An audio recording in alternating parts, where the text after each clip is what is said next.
في البدء كان الكلمة والكلمة كان عند الله وكان الكلمة الله.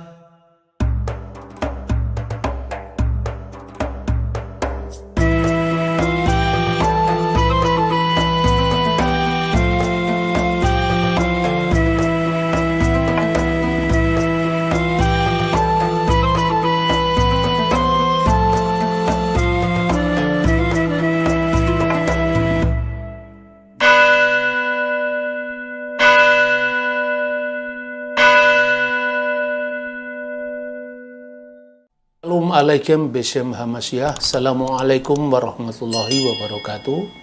Om Swastiastu, Namo Buddhaya, salam kebajikan Rahayu. Baru-baru ini saya mendapatkan kiriman video seorang siswa baru SMA 1 di wilayah Yogyakarta, namanya Axel, yang diislamkan oleh guru agama Islam di ruangan kelas. Lalu disaksikan oleh teman-temannya dan sebagian dari mereka memvideokan proses pengislaman itu. Axel, kamu masuk Islam ada paksaan atau ada tekanan? Tidak. Berangkat dari keinginan sendiri ya? Ya.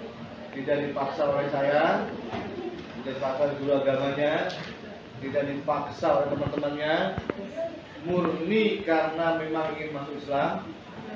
Oke. Sekarang kita syahadatkan. Bismillahirrahmanirrahim. Bismillahirrahmanirrahim. Asyhadu Asyhadu alla alla ilaha ilaha illallah illallah wa asyhadu wa asyhadu anna anna Muhammadar Rasulullah. Muhammadar Rasulullah. Aku bersaksi Aku bersaksi tiada Tuhan tiada Tuhan yang wajib disembah yang wajib disembah melainkan Allah Subhanahu wa taala. melainkan Allah Subhanahu wa taala. Dan aku bersaksi Dan aku bersaksi bahwasanya Nabi Muhammad Nabi Muhammad adalah adalah utusan Allah Subhanahu wa taala. utusan Allah Subhanahu wa taala. Alhamdulillah. Menurut informasi yang saya terima, dan itu dari sumber yang bisa dipercaya, sesungguhnya Axel ini siswa baru yang pernah aktif sebagai murid sekolah minggu bahkan remaja di GKJ Wirobrajan Yogyakarta. Namun dia tidak menjadi anggota dari gereja itu. Ibunya adalah seorang Katolik dan bapaknya adalah seorang Kristen Protestan tetapi sudah meninggal. Tetapi dia diasuh oleh neneknya yang beragama Islam.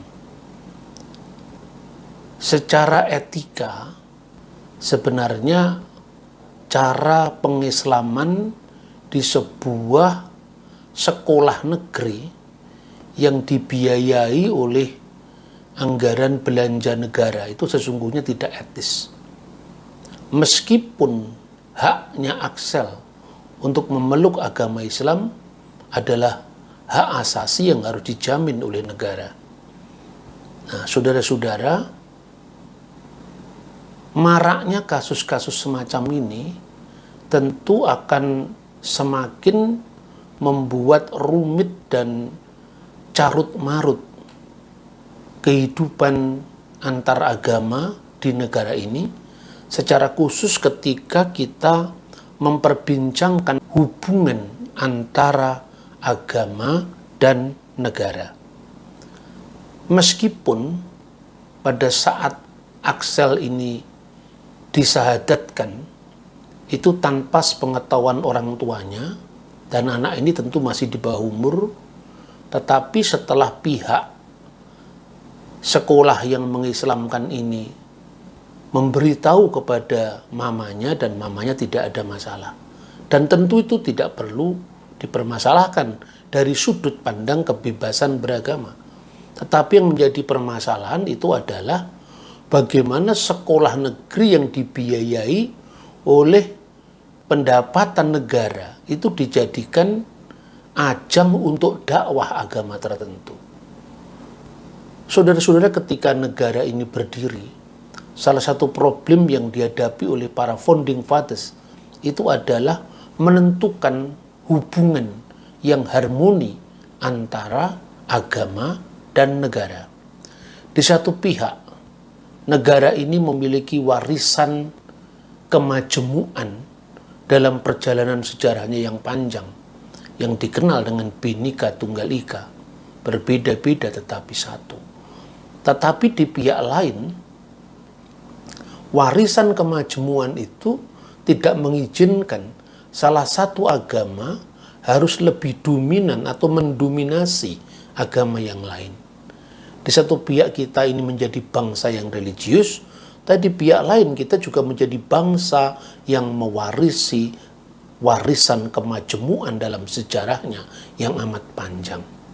Karena itu, menjelang kemerdekaan negara ini, para founding fathers kita benar-benar ingin menemukan solusi yang paling baik, yang paling bisa diterima antara hubungan agama dan negara. Ada 3 paradigma dalam relasi agama dan negara.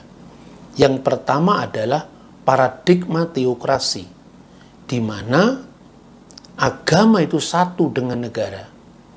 Inilah yang disebut negara agama, seperti model-model negara di Timur Tengah, salah satunya itu negara-negara Islam yang banyak sampai sekarang ini bertahan. Tetapi juga yang kedua adalah paradigma sekuler. Paradigma sekularistis itu adalah paradigma yang memisahkan sama sekali antara agama dan negara. Jadi ada garis tegas yang membedakan antara agama dan negara.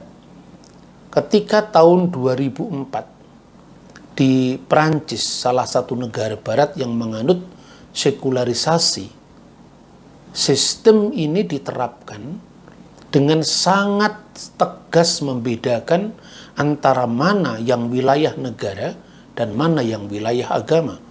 Karena sekolah-sekolah pemerintah itu termasuk wewenang dan otoritas negara. Maka pernah ada larangan tahun 2004 itu, seorang tidak boleh menampilkan simbol-simbol keagamaan, agama apapun juga. Orang Katolik atau orang Protestan tidak boleh menunjukkan simbol salib di sekolah pemerintah. Begitu juga orang Yahudi tidak boleh menunjukkan kippah atau topi Yahudi yang khas itu di sekolah pemerintah. Termasuk larangan memakai jilbab bagi siswa-siswa yang Muslim. Orang Kristen tentu sudah terbiasa dengan pola sekularistis ini. Begitu juga orang Yahudi.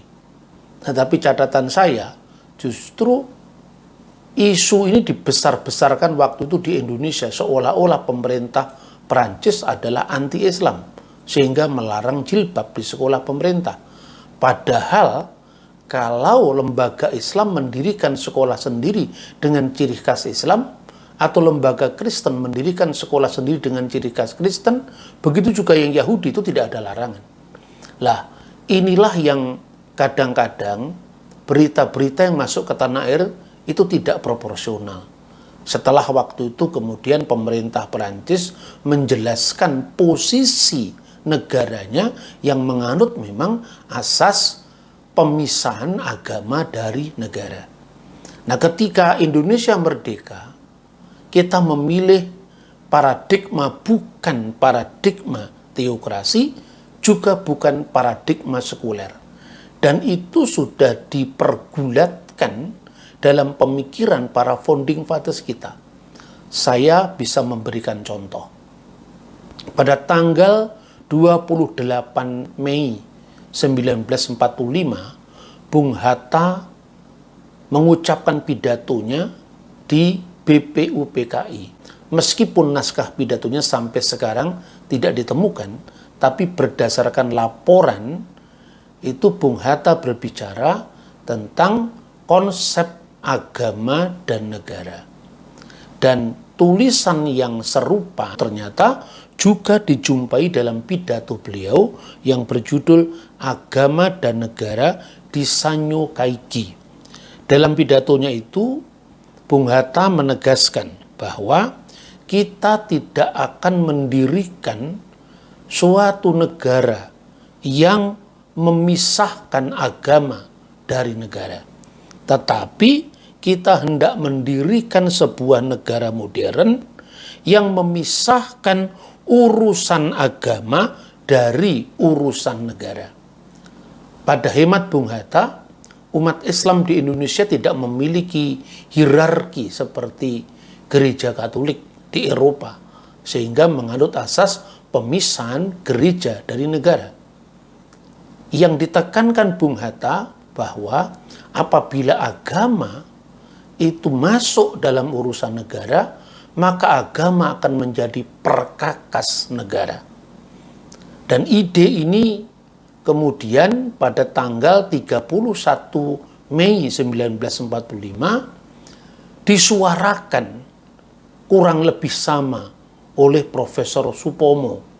Profesor Supomo mengatakan bahwa negara bisa saja memfasilitasi kehidupan umat beragama melalui sebuah departemen kehakiman di mana urusan-urusan teknis dari agama itu dibantu, difasilitasi oleh negara. Nah, konsep inilah yang akhirnya melahirkan Departemen Agama di kemudian hari, di mana Departemen Agama adalah departemen untuk mengurusi semua agama apapun yang dianut di Indonesia. Tidak ada diskriminasi mayoritas atas minoritas agama tertentu. Apabila konsep ini kita ingat kembali, tentu tidak akan terjadi praktek-praktek menggunakan sekolah pemerintah untuk proses islamisasi seperti yang terjadi di Jogja. Dan saya juga banyak mendengar kasus-kasus lain di tanah air, termasuk pemaksaan jilbab. Hal-hal seperti ini tentu tidak mengenakkan apabila kita lihat dalam konteks berbangsa dan bernegara.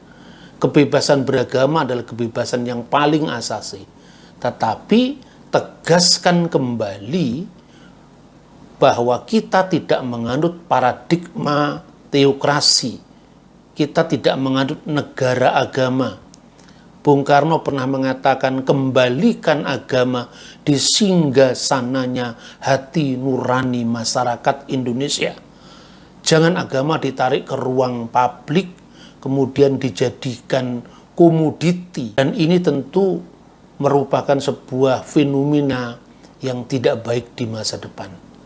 Karena itu, mari kita kembali kepada spirit Pancasila, kepada penghargaan atas hak hidup orang lain, termasuk hak hidup untuk menganut agama, menyatakan keyakinannya, dan bebas melaksanakan keyakinan itu. Tugas negara bukan menentukan benar tidaknya agama. Tugas negara adalah memfasilitasi, memberikan ruang seluas-luasnya atas nama hak-hak asasi manusia yang dijamin keberadaannya di negara hukum. Apalagi kita memiliki Pancasila dan roman muka kita Bhinneka Tunggal Ika. Kiranya kejadian-kejadian semacam ini tidak terulang lagi di masa depan. Dan silahkan Anda bayangkan, seandainya kasus seperti ini terjadi pada orang Muslim, yang dilakukan oleh orang Hindu atau yang dilakukan oleh orang Kristen, tentu beritanya akan seheboh kasus larangan jilbab di Perancis. Padahal yang dilarang bukan hanya jilbab, salib pun dilarang. kippah Yahudi pun dilarang. Karena ada batas yang sangat tegas dalam paradigma sekularisasi. Kita tidak memilih sekularisme seperti yang dikatakan Bung Hatta. Tetapi kita juga tidak sekalipun mengizinkan bahwa ruang-ruang kelas sekolah negeri akan menjadi tempat islamisasi siswa yang beragama non-Islam.